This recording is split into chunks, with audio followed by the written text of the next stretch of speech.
You know, I think I built my first drift boat in 2002, but I've always wanted one. Been fishing for a long time, and you know, being an East Coast guy back then, you didn't see a lot of drift boats anywhere.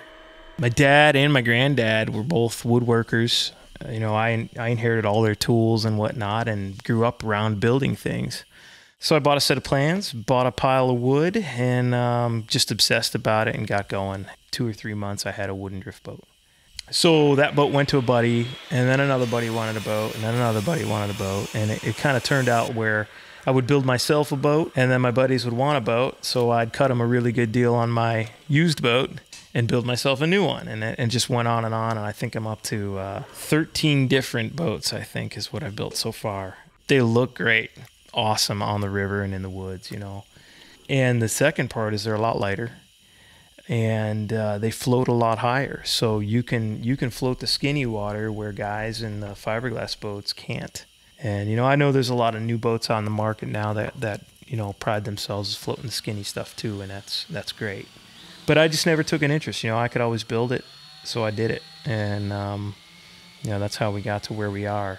We thought it would be really cool to time this trip with building a boat and having these wooden boats with the emergence of the 17-year periodical cicada.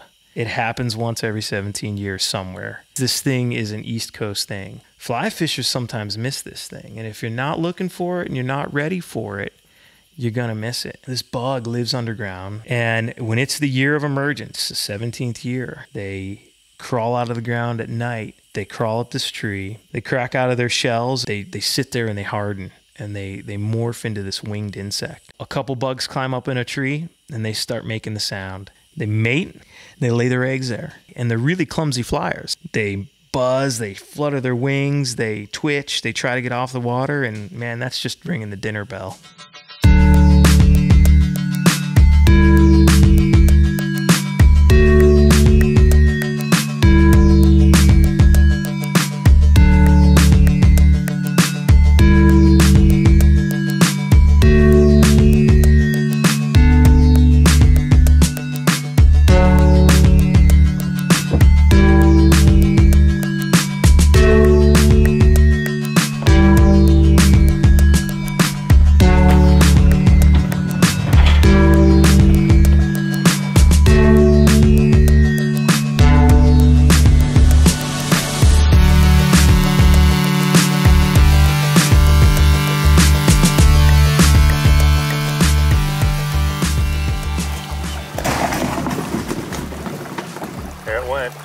That wasn't smart. How'd that happen? Huh. Here, give me a little anchor rope. Okay. I did. Did you get that? I'm pretty sure I got everything.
First half of day one was pretty calm.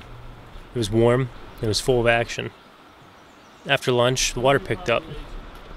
Watching these guys that I would consider to be experts in this sport was pretty amazing.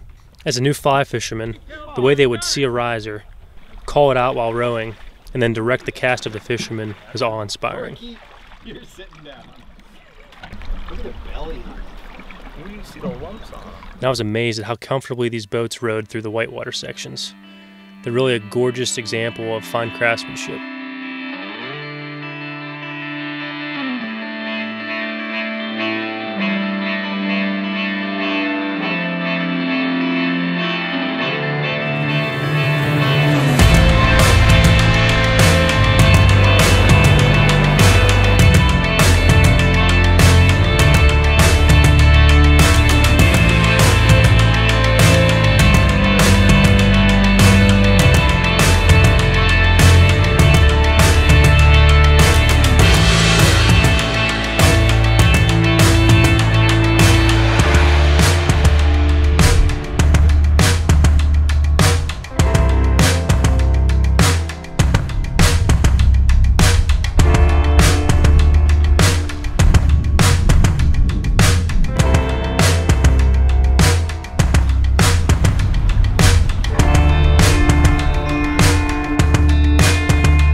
Day one ended with a ton of trout and a long shuttle back to the lodge. We're gonna go downriver. There's more bugs down there, and we're gonna fish warm water. Carp, hopefully, some smallies, hopefully lots of fish. Ludwig's gonna show us. Put on a show, again. not show us. Put on a show. The talent is ready today. Look out. On the way to the water, though, we had a slight hiccup that would put a wrench in the works.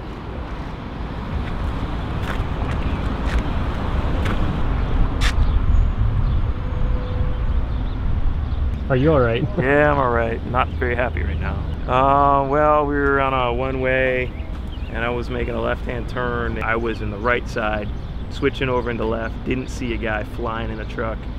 He came around, our second truck was boat, flying, and I went to go turn to get in the other lane, and bam, he was right there. Minor mechanical setback. All fun and games. Hey, well, I'll buy you breakfast today if that means anything. Yeah, that'll help. Tensions were high after the accident. Dave decided to go out for a little bit and just clear his head. I perched on top of train trestle and watched Dave row upstream and float down by himself casting. Nothing clears your head and gets you ready for the day like a good brown trout by yourself.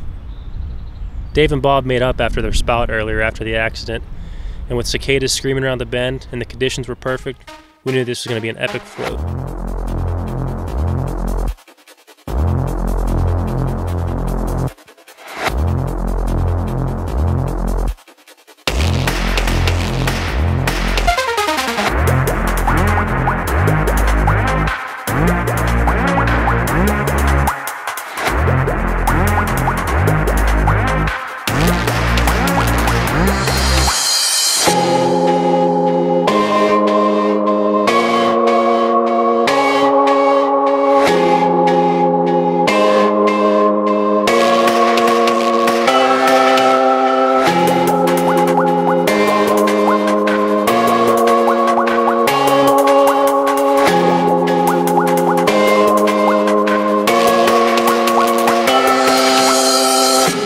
On this trip we had 3 buddies, all from different backgrounds, all from different areas.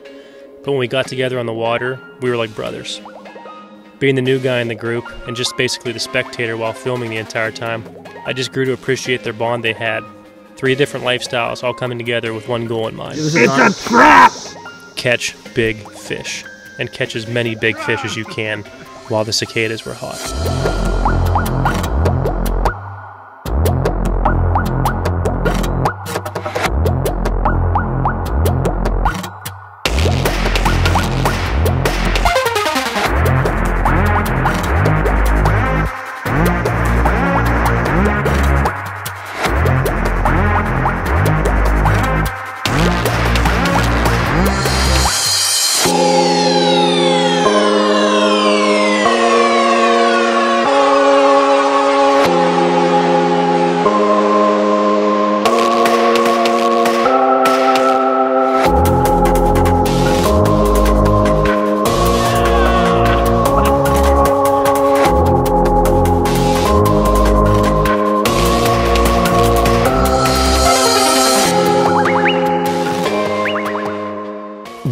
When carp are up looking for cicadas, you know it's on, and you know there's tons of bugs.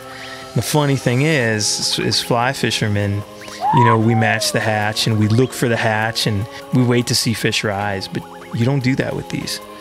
When they're looking for these bugs, they have to be close to the surface, so they kind of swim around, and you actually see a wake.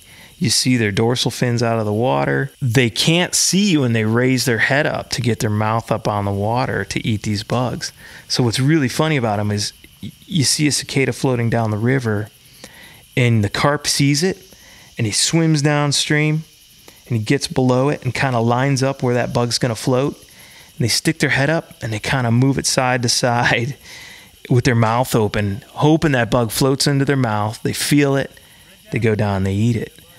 So for fly fishing these things, it's absolutely intense because you feel like it's happening in slow motion. You know it's going to go off, and you know you got your bug floating, the fish found it, keep it drag free. That fish goes down below it, lines up, and you're like, oh man, here it comes. And man, that never gets old.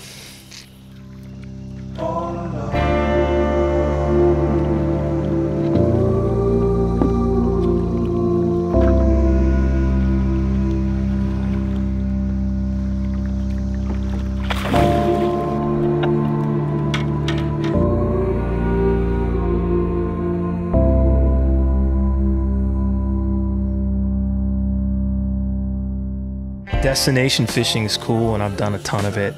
We all have done a ton of it, and it's great to experience different things, and life's short and all that. But you know, don't miss what's right in your own backyard. And you know, when this cicada stuff is cool because it's us. It's all over Pennsylvania, and you know, in 17 years it's going to happen where we caught it again. And I don't want to tell you how old I'm going to be, but I can tell you I'm going to be ready for it.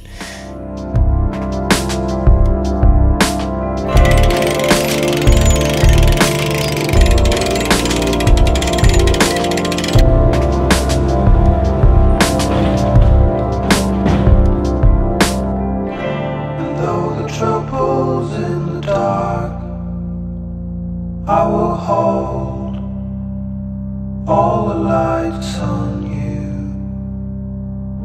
We give ourselves a shining start all alone.